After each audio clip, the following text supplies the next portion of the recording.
Major funding for NJTV News is provided in part by the members of the New Jersey Education Association, making public schools great for every child, and PSE&G. We make things work for communities. Tonight on NJTV News, drama inside the State House. Governor Murphy visits a school, meets with his cabinet, and tries to solve a budget crisis as the clock ticks down to June 30th.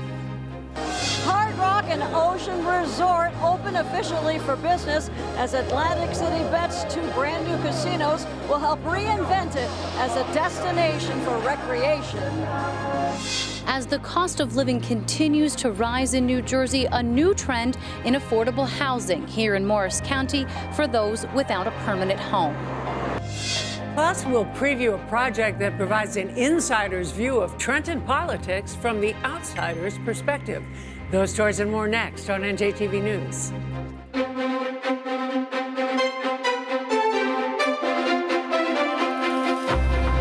Live from the Agnes Varus NJTV studio at 2 Gateway Center in Newark, this is NJTV News with Mary Alice Williams.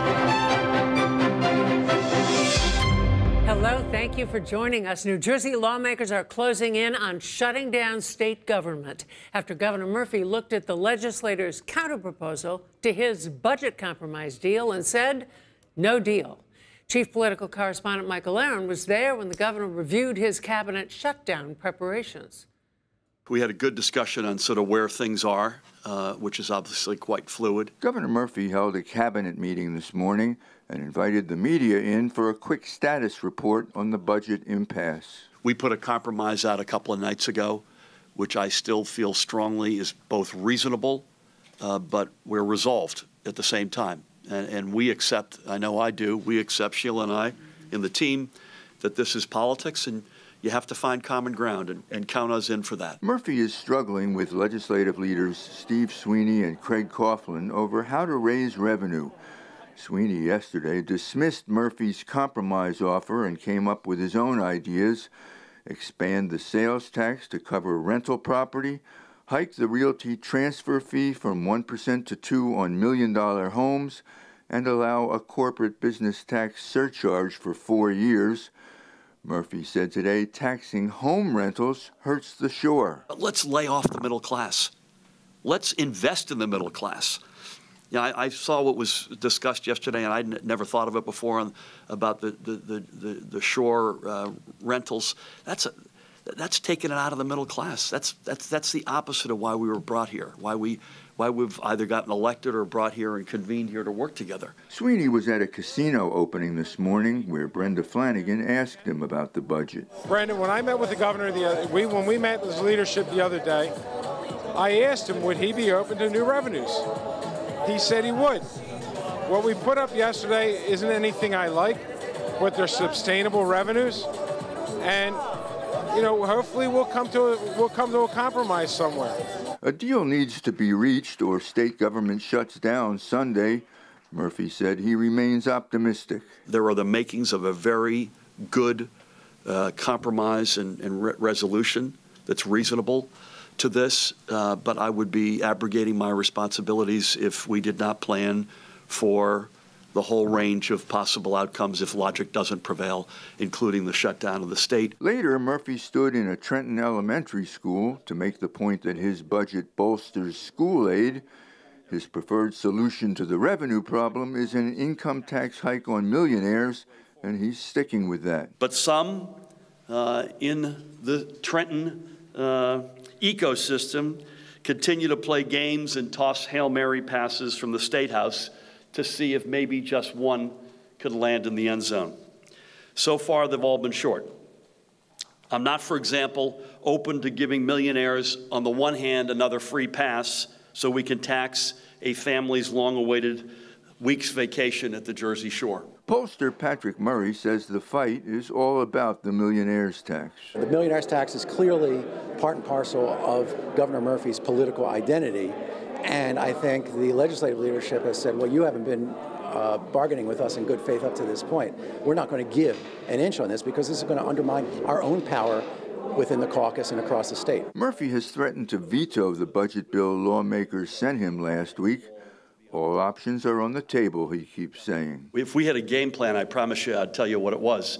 We're wargaming a whole series of different scenarios, but I'm still optimistic. We're still trying to get a deal done. I think the words that I used earlier apply. We are resolved. We know why we got elected. We know why we're here. But we're also reasonable. And I think that compromise you saw us put out a couple of nights ago, I think that's a very fair framework. And inside of that mix somewhere, I think there's a deal to be had. The Senate and Assembly are both scheduled in tomorrow, Saturday, and Monday. A government shutdown Sunday gets more likely with every tick of the clock. At the State House, I'm Michael Aaron, NJTV News. Now to a big opening, make that two. Atlantic City's reclaimed 2 of its shuttered casinos and more than half the jobs it lost in the recent gaming slump. Senior correspondent Brenda Flanagan reports on a day that by all accounts was a smash hit. 4, 3, 2, 1. At Hard Rock, celebs and stakeholders smashed a stage full of guitars to formally open the former Taj Mahal, reborn as a star-studded temple to rock and rolling dice, with an opening show filled with confetti and dancing robots. We are committed to this market not just because there's a gaming opportunity. We believe in Atlantic City, we believe in the state of New Jersey, and we truly believe that Atlantic City's best days are in front of it.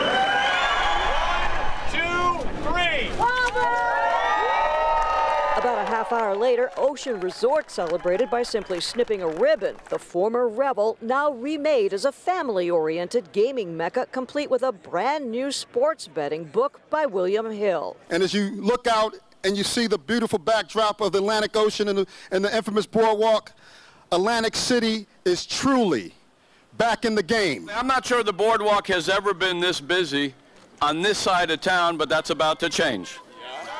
That is about to change in a big way. The ceremonies at the north end of Atlantic City's boardwalk raised the number of casinos here to 9 and doubled down on the city's gamble to rebrand itself as an overall entertainment resort. Hard Rock predicts enough business for all. It's focused on a 60% gaming, 40% entertainment split. We congratulate our friends down the street at Ocean, also opening today. People ask me, Jim, do you think that's a good idea? I love when there's 1,400 beautiful rooms next door. In partnership with the Florida Seminole Tribe, developers gutted Hard Rock. It's got all the glitz and glamour $500 million worth of renovations can buy. Ocean Resort partnered with Mark Wahlberg's family and the Hyatt Hotel Corporation to transform the iconic casino into a family showplace anchored by the Dyfik family. This man has heart. He's not a corporate person. He has heart. He has emotion. He's committed. His entire family is committed to seeing this property successful. Last year, Atlantic City's 7 casinos scored a 22.5% spike in gross operating profits over 2016. Room occupancy rates also rose. 9 casinos on the boardwalk will expand variety, according to a Stockton University expert. You got entertainment, you got food and beverage, you got gaming, all the amenities, plus you got the beach.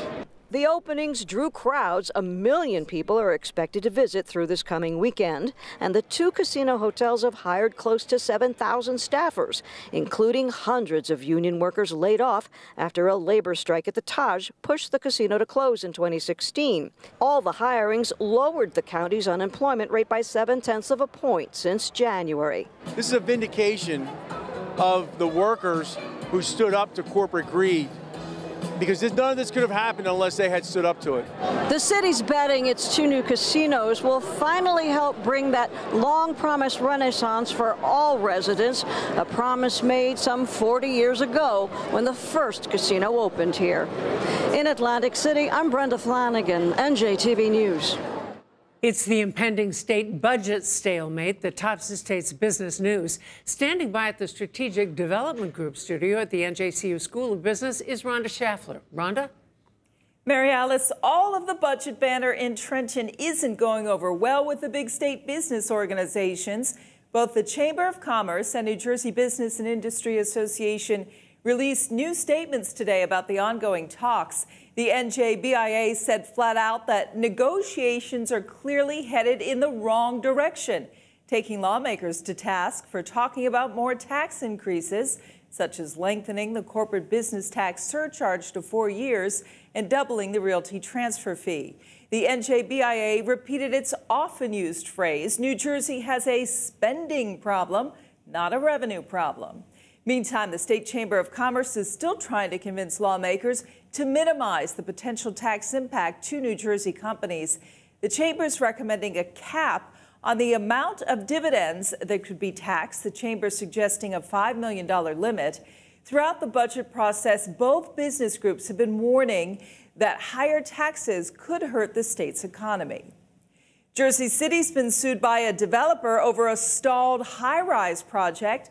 Kushner Companies filed a lawsuit over the delay of its One Journal Square project, and the suit alleges politics is to blame.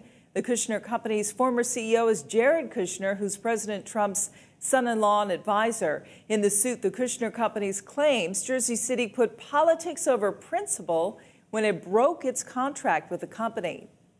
Amazon is going to try to become a competitor in the pharmacy business. For some time, it's been rumored that Amazon was considering such a move, and today it acquired a startup company called PillPack, which is an online pharmacy. The deal enables Amazon to ship pharmaceuticals to most states, including New Jersey, and potentially challenges the big drugstore chain.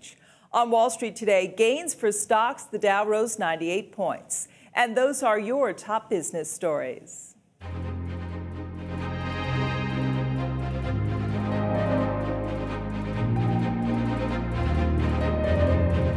A shift in focus for those finding housing for the homeless. Rather than arranging temporary shelters, one organization is instead opting for permanent homes.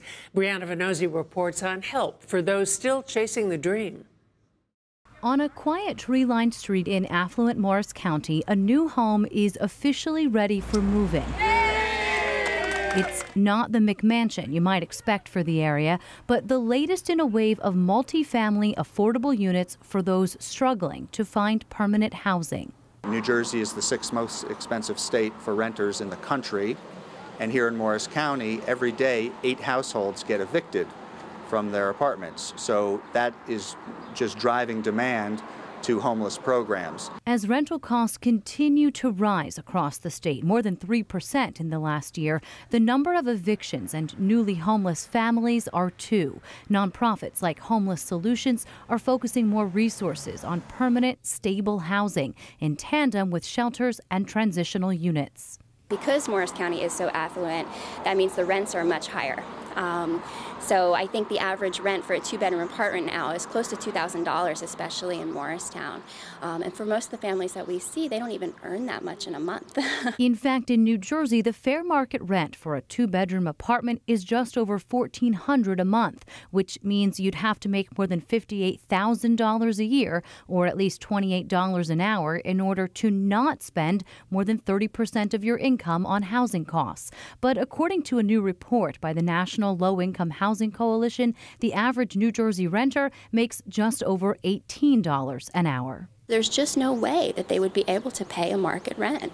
So they get stuck in this vicious cycle where they're just bouncing from shelter to shelter to shelter, sleeping on floors, and they never have that sense of security. We want to put people, take them off the street and put them into permanent housing where they may succeed with the, again, security and comfort of having those 4 walls and a key to a door that's theirs. Homeless Solutions has already completed 86 units around the county. This bottom unit of the home in Morristown will house a single mother and her children fleeing a domestic violence situation. All of the housing is placed in walkable communities, close to resources and other wraparound services. It's a daily challenge trying to make sure people who work in Morristown or the Morristown area can find affordable housing in terms of home ownership or rental housing. There are 2 more projects in the works in this neighborhood alone. Once they're complete around this time next year, they'll have roughly 14 family units. And while county officials say that's a start, no sooner are they built, more families are in need. In Morristown, Brianna Venozzi, NJTV News. Heroism in the face of a legendary atrocity. That tops tonight's Garden State Express. Our first stop, Belleville, and a long overdue honor for a Medal of Honor recipient. 100 years ago, a World War I gunnery sergeant named Fred Stockham was leading soldiers in the bloody Battle of Belleau Wood. He sacrificed himself to save his men and died an agonizing death from mustard gas. For 58 years, Stockham's body lay buried in an unmarked grave. Now at St. Peter's Church, with a full squad and bagpipes, the Belleville Historical Society has unveiled a monument in honor of Fred Stockham. On the stone is etched the story of his extraordinary valor. Next is Stone Harbor, where despite this year's successive nor'easters that pulled down dunes and scraped sands into the sea, Stockton University's Coastal Research Center says the federal government replaced sand lost during Sandy, putting some 120 cubic yards per foot back on some 120 miles of shoreline. The Army Corps says in all, the amount of sand moved by man and machine since Sandy could fill the Eagles football stadium 8 times. So beaches are in better shape this summer, and the DEP says better positioned for the coming hurricane season. Finally, Reddington Township bracing for a big shot. Guinness World Record holder David Smith Jr. is carrying on a family tradition. The human cannonball will attempt to soar over a hot air balloon at the largest summertime hot air balloon and music festival in North America, the 36th annual Quick Check New Jersey Festival of Ballooning at Soberg Airport. David the Bullet Smith is trying to best the most popular attraction there ever, his sister. And that's our Garden State Express for Thursday, June 28th. Something up in your neighborhood? Tip us off.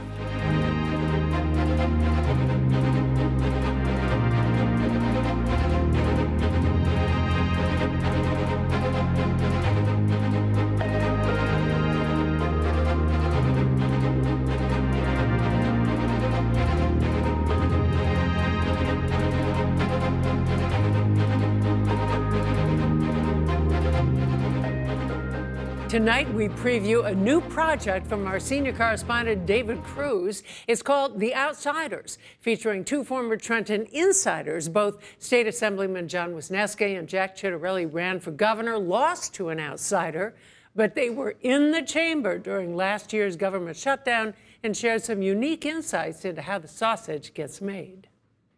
While his intentions are good, his methodologies probably leave something to be desired, because Steve Sweeney's been in the legislature a long time and was a freeholder director before that, has tons of political experience, more than the governor does, Speaker Coughlin as well.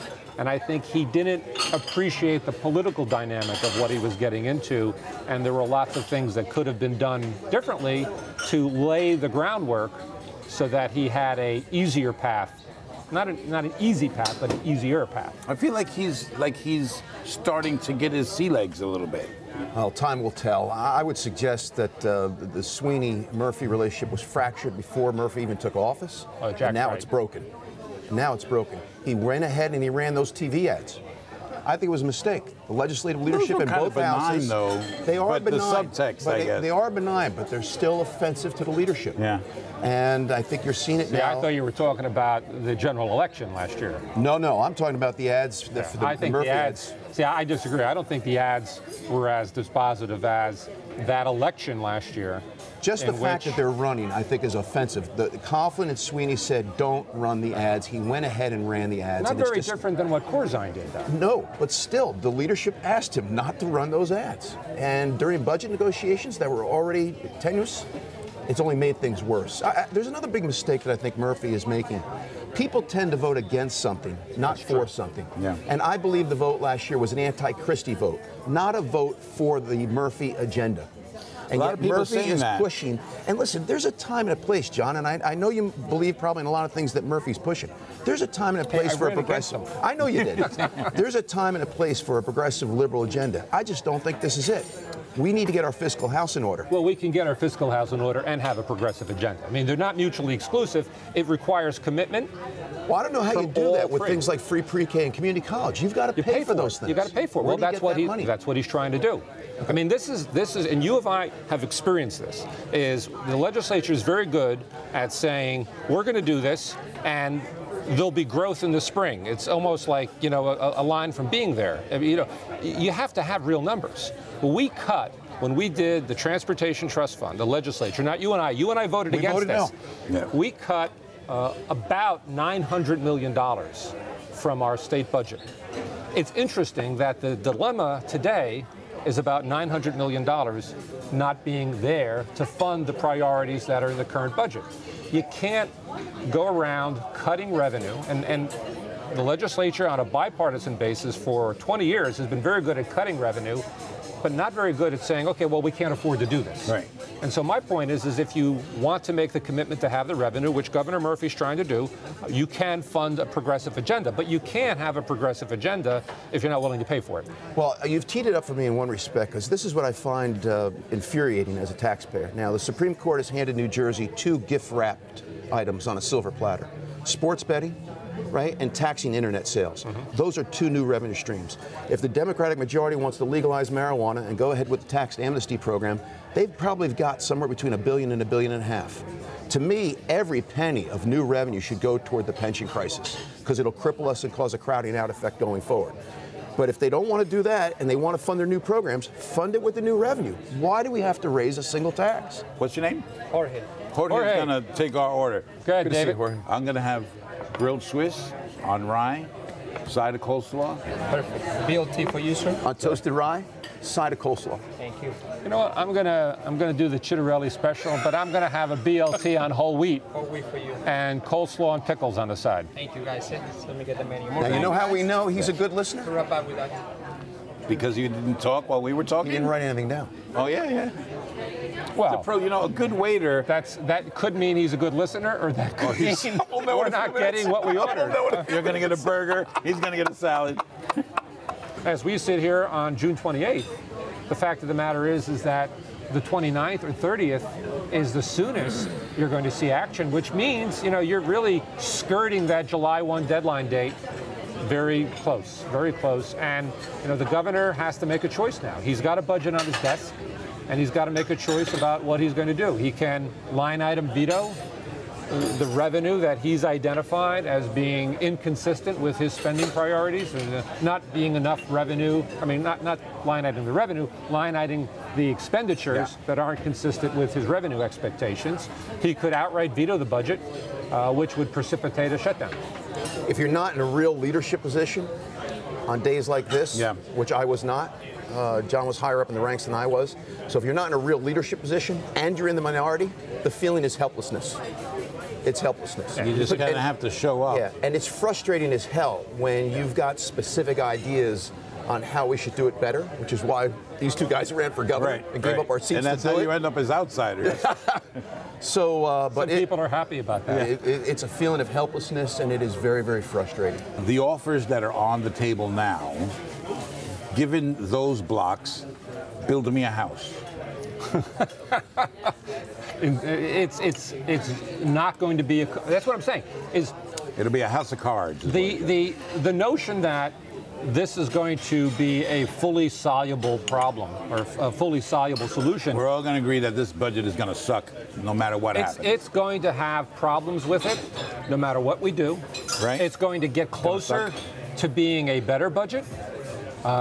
We have to start balancing revenues, and we have to get away from what historically has been the trend to be overly optimistic about our revenue projections. I mean, we had projections when we talked about the Transportation Trust Fund, not to bring up a 2-year-old issue, that even if we cut the estate tax, even if we cut the sales tax, the growth in revenue in the other tax stream is going to make up for it. Really?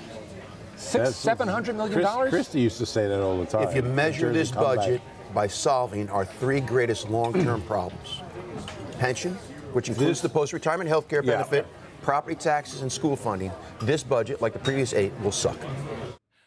Be the first to know when new episodes of The Outsiders are ready by signing up at njtvtheoutsiders.org.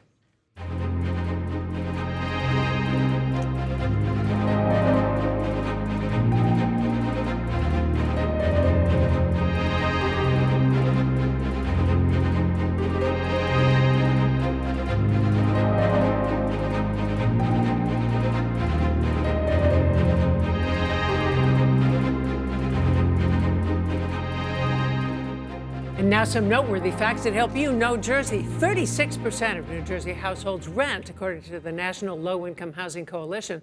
With today's 2 openings, Atlantic City's casino count is up to 9.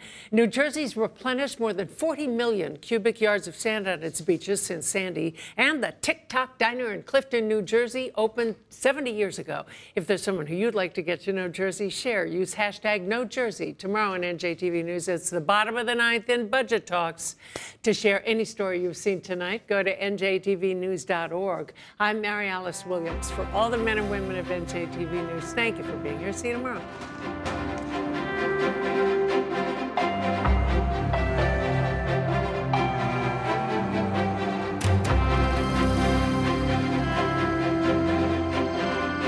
RWJ Barnabas Health.